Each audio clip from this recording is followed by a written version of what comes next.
to one of the most famous poems of the 19th century, The Charge of the Light Brigade by Lord Alfred Tennyson. On the surface, this poem appears to celebrate the soldiers. It is commemorating a group of soldiers in particular who took part in a charge in the Battle of Balaclava in the Crimean Wars. However, when we delve a little deeper, it perhaps contains a more subversive critical undertone, whether consciously or subconsciously on the part of Tennyson. Although it's subtle, it does ultimately lament the waste of life in war. We will read the poem and discuss what it's about. We will think a bit about its context before annotating the poem, considering both the language and structure. Finally, we'll think about which other poems you could compare it to in the anthology.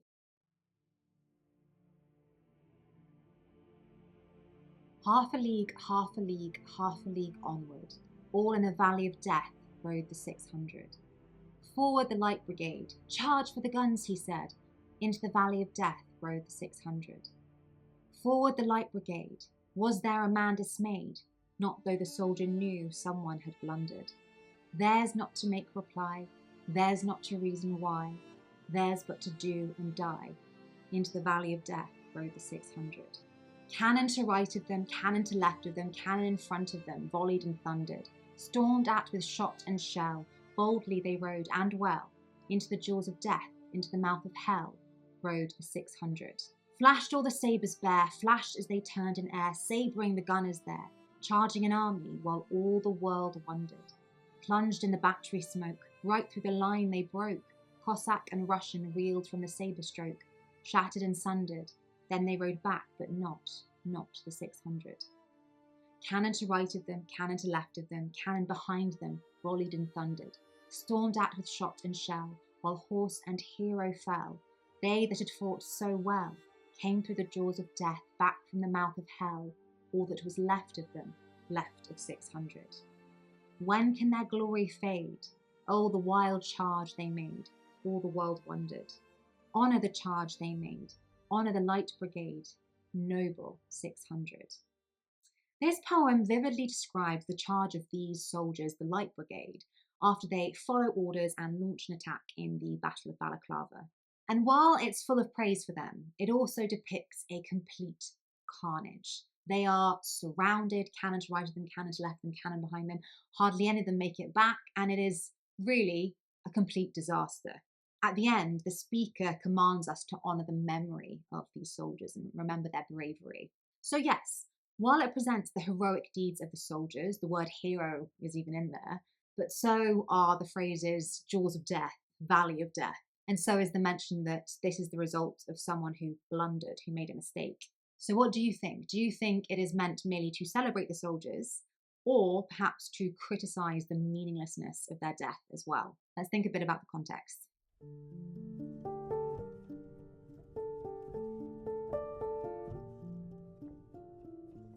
This poem reports an event of the Crimean War, which was a war originally between Russia and the then Ottoman Empire. Britain only became involved later to prevent the expansion of Russia.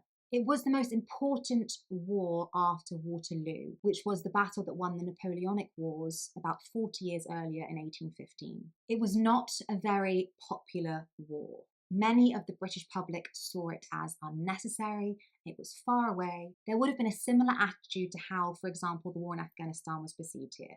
It was the first war to be reported by the media, in particular a journalist called William Russell, who worked for the Times, who reported back to Britain. So the public were getting a much deeper insight into this war than others that had come before it. The Light Brigade were usually men of lower classes who were lightly armed on horseback. In this particular instance, there was a miscommunication or a misunderstanding of orders, someone who blundered. And the Light Brigade were sent charging against the wrong target, and they came under heavy artillery fire, armed only with swords and lances, and there were many casualties. It was a complete disaster.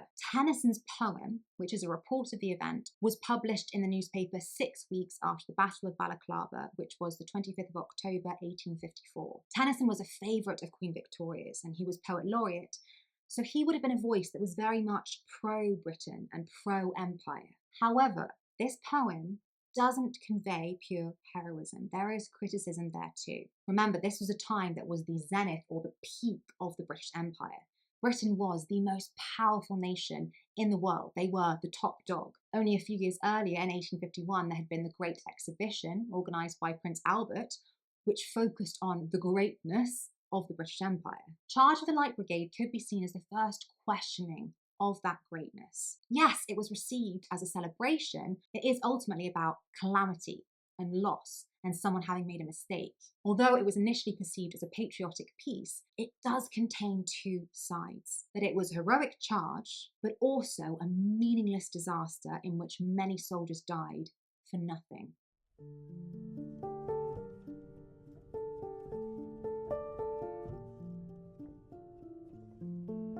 We start with this repetition, half a league, half a league, half a league onward. What is the effect of that repetition? It creates a relentlessness to their advance, and we get the sense that there's no turning back, really, and ominous sense they won't return. An ominous sense that is reinforced by this next line, the Valley of Death. How many times is Valley of Death mentioned? So into the Valley of Death, we have it again there. Over here again, we have Valley of Death in the second stanza.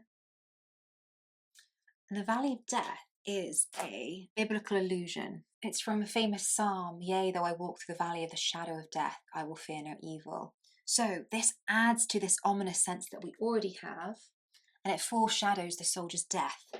We'll talk more about the structure, but really as we're going through, pay attention to that rhythm, half a league, half a league, half a league onward, all in the Valley of Death, row the 600. The rhythm I'll explain properly when we're talking about the structure, but it is what we call a dactylic rhythm, and it mirrors the galloping of the soldiers, but we'll come back to that. Also notice this last line of the stanza. Look at the other last lines. We have rode the 600, rode the 600, not the 600, left of the 600, noble 600. Every single last line of each stanza mentions the 600, so there is no doubt as to what the poem is meant to be glorifying. Each stanza's last line mentions 600. It draws attention to the subject of the poem's commemoration. Not though the soldier knew someone had blundered. Perhaps one of the most important words in the whole poem. Blundered.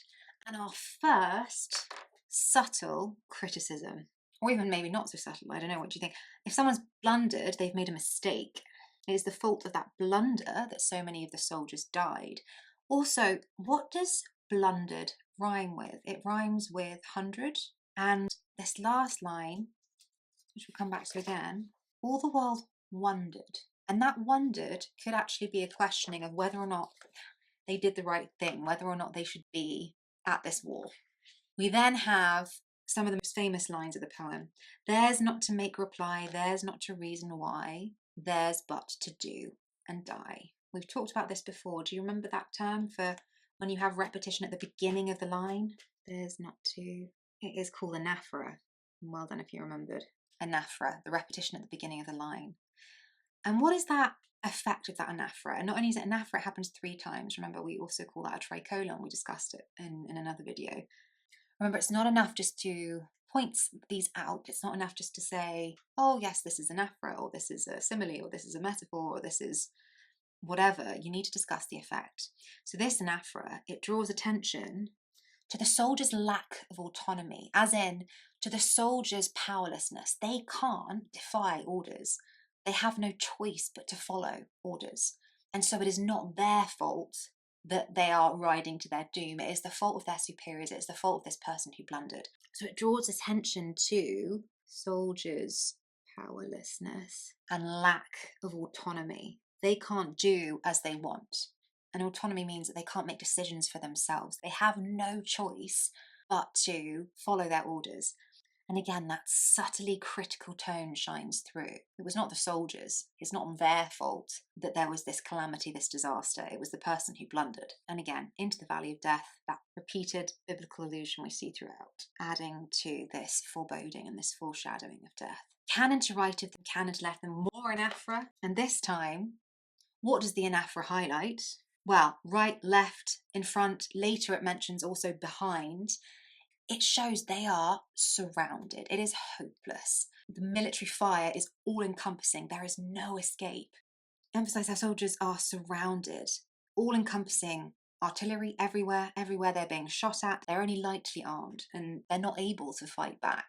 Boldly they rode and well, but it doesn't really matter how boldly and how well they ride because the death around them is completely inescapable. And that is reinforced then by this quite explicit gruesome imagery. Jaws of death, mouth of hell. It's grim, macabre imagery. Macabre is to do with death, and it highlights the soldier's fate. And we have that repeated throughout the 600. And here we're detailing more action of the battle, but we have that first. All the world wondered. What does wondered rhyme with? Wondered rhymes with blundered. And there could be a double meaning there. All the world wondered. Wonder can be used in awe and admiration, but also it can question and doubt. I wonder whether that's right. I wonder whether that's true. There is a double meaning there, which comes later as well. Does it mean in awe of something, or does it mean actually questioning something? We have a lot of S sounds throughout this, a lot of hissing. We call that sibilance. And sibilance is a type of alliteration with S, and it creates that hissing sound. And what does that hissing do? The hissing reinforces that ominous tone that underlines the poem. And it draws attention to the violence of battle. And we have that repeated anaphora again. So now they're retreating. And now, just like it was in front of them, now it's behind them again. There is no escape. It is a complete disaster. There's no way out. And these men who are lightly armed against cannons and heavy gunfire, they're being stormed at with shot and shell. Again, that sibilant sound. And that sibilant sound, it highlights how they're just armed with sabres. So you've got that sibilant sound connecting both of them. So shot and shell, they're being shot at and fired at, while they're just wearing swords. So it highlights the asymmetry in the soldiers' weapons versus the enemy's weapons, what they're up against. They're armed with sabres, and they're being stormed at with shot and shell.